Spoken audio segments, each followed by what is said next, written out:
නිවත් කබ්‍රාල් මහතා පවසයි.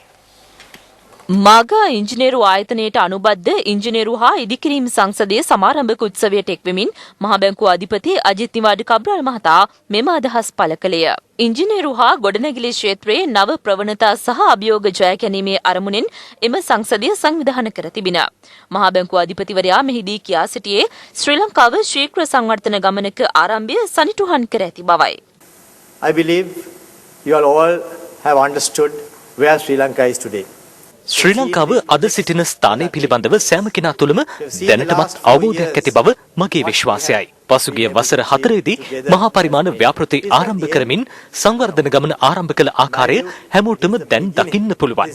මං හිතන්නේ දීර්ඝ ගමනක ආරම්භම මේ කියලයි. මෙය අවසානය නොවේ. වසර 35කට කලින් සිංගප්පූරුව සිටි තත්ත්වයේ සමග සසඳා බලද්දී අද ලබා ඇති ප්‍රගතිය අතිවිශාලයි. ශ්‍රී ලංකාවත් එවැනි දියුණු තලයකට ගෙනීමයි අපේ ප්‍රයත්නය. We have a long way to go. I think we got to first of all appreciate that.